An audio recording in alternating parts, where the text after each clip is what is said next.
क्या आप तसव्वुर कर सकते हैं कि ऐसे बच्चे के बारे में जिसके पास ना कोई शाही ढाल है और ना ही कोई वजनी तलवार, लेकिन जब वो सहराओं में निकलता था तो जंगल के बादशाह यानी खूनख्वार शेर भी उसके सामने सर झुका देते थे। क्या आप यकीन करेंगे कि ये यरूशलेम की पहाड़ियों में भेड़ बकरियां चराने वाला एक मामूली सा चरवाहा एक दिन पूरी दुनिया का ताकतवर तरीन बादशाह बन जाएगा?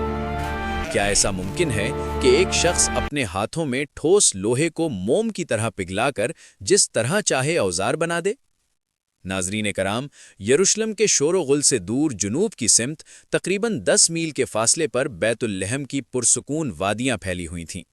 वहां की हवा में मिट्टी की सौंधी खुशबू और भेड़ बकरियों के रेवड़ की आवाजें गूंजती थीं। यहाँ ईशा नामी एक बूढ़ा शख्स रहता था जिसका सबसे छोटा बेटा हजरत दाऊद अलैहिस्सलाम थे। दोस्तों, अगर आप उस जमाने में वहां मौजूद होते तो आप एक ऐसे लड़के को देखते जिसका चेहरा चांद की तरह रोशन था, रंगत सफ़ेद और सुर्खी माइल थी और आंखों में ऐसी गहराई थी जैसे वो कोई बहुत बड़ा राज अपने अंदर छिपाए हुए हों। वो कद में ज्यादा बुलंद न थे, मगर उनकी शख्सियत में ऐसी दिलकशी थी कि जो भी उन्हें देखता बस देखता ही रह जाता। उनके बोलने का अंदाज इतना मीठा और बावकार था कि सुनने वाला अपने होश खो बैठता था। वो सारा दिन धूप और साए के दरमियान जंगलों में गुजारते। उनके हाथ में सिर्फ एक लकड़ी का आसा, एक चमड़े की थैली और एक फलाखन यानी गोफन होती थी। वो कोई आम लड़का नहीं थे। रिवायत में आता है कि वो जंगल में शेरों का कान पकड़कर उन पर काबू पा लेते थे और वो दरिंदा जिसके नाम से लोग कांपते थे, हजरत दाऊद अलैहिस्सलाम के सामने एक पालतू जानवर की तरह खड़ा हो जाता था।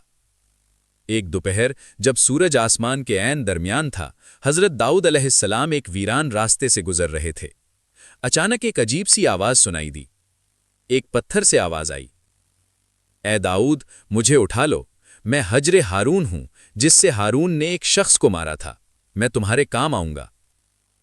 हजरत दाऊद अलैहिस्सलाम ने हैरत से उस पत्थर को देखा और झुककर उसे उठाकर अपनी थैली में रख लिया। अभी चंद कदम ही चले थे कि एक और पत्थर बोल उठा, मैं हजरे मूसा हूं, मुझे भी उठा लीजिए, मैं भी आपके काम आऊंगा।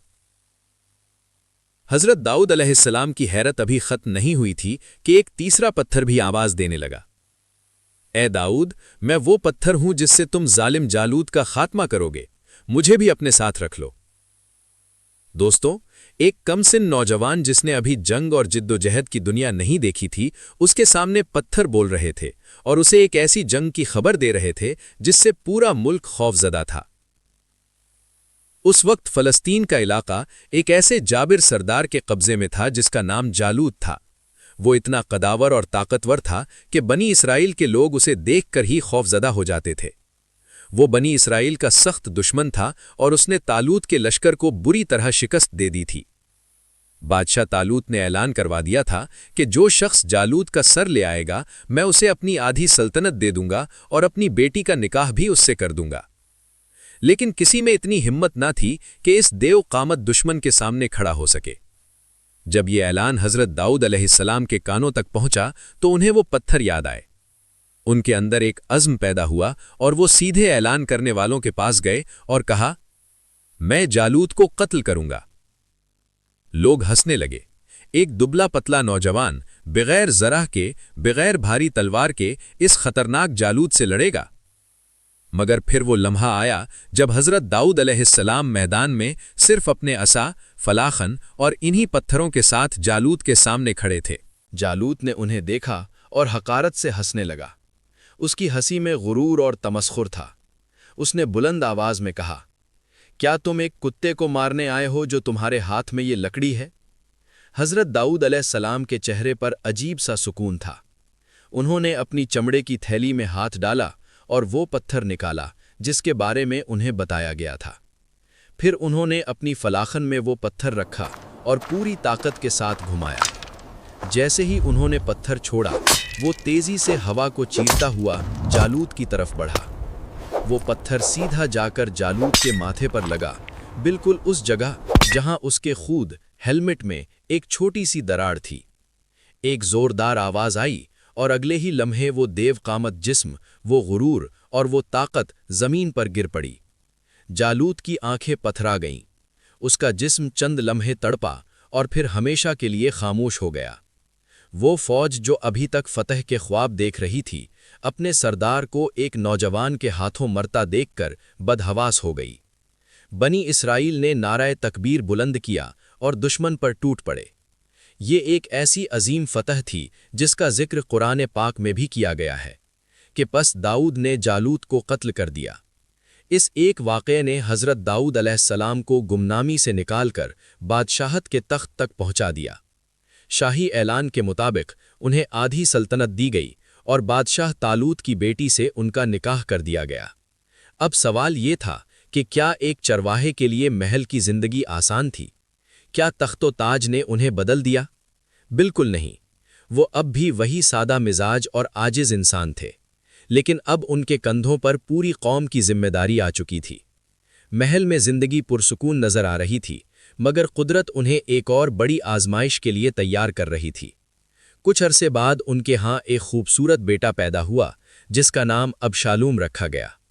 حضرت داؤد علیہ السلام اپنے بیٹے کو دیکھ کر مسکراتے تھے، لیکن انہیں یہ معلوم نہ تھا کہ یہی بیٹا ایک دن ان کی زندگی کا سب سے بڑا غم بن جائے گا۔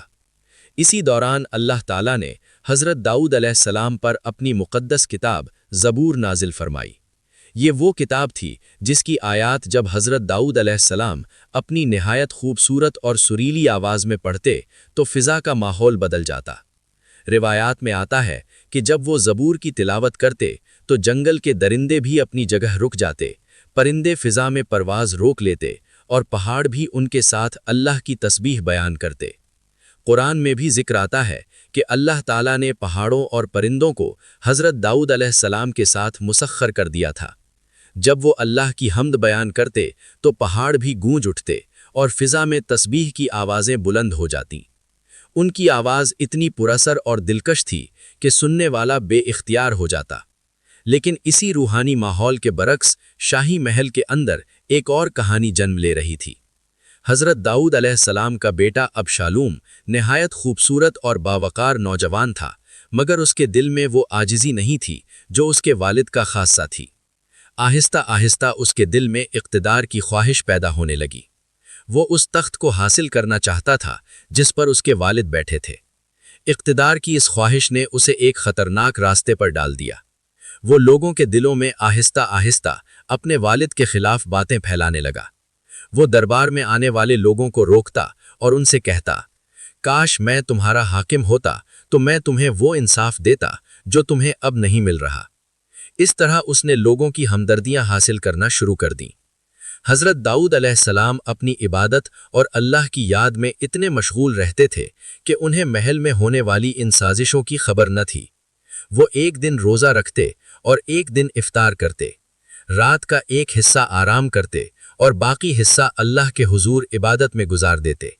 وہ ایک عظیم بادشاہ ہونے کے باوجود نہایت سادہ زندگی گزارتے تھے۔ ایک دن اللہ تعالیٰ نے ان پر وحی نازل فرمائی، اے داؤد، تم بہت اچھے بندے ہو، اگر تم اپنا رزق اپنے ہاتھوں سے کما کر کھاؤ۔ یہ سن کر حضرت داؤد علیہ السلام بہت غمگین ہو گئے اور رونے لگے۔ تب اللہ تعالیٰ نے انہیں ایک خاص معجزہ عطا فرمایا۔ اللہ نے لوہے کو حکم دیا کہ وہ حضرت داؤد علیہ السلام کے ہاتھوں میں موم کی طرح نرم ہو جائے۔ چنانچہ جب وہ لوہے کو ہاتھ لگاتے تو وہ نرم ہو جاتا اور وہ اسے اپنی مرضی کے مطابق ڈھال لیتے۔ انہوں نے لوہے کی باریک باریک کڑیاں بنا کر پہلی مرتبہ ذرا چین میل تیار کی۔ یہ ذرا ہلکی بھی تھی اور مضبوط بھی۔ حضرت داؤد علیہ السلام روز ایک ذرا بناتے اور اسے بازار میں فروخت کر دیتے۔ اس طرح وہ اپنے ہاتھوں سے محنت کر کے رزق حاصل کرتے تھے۔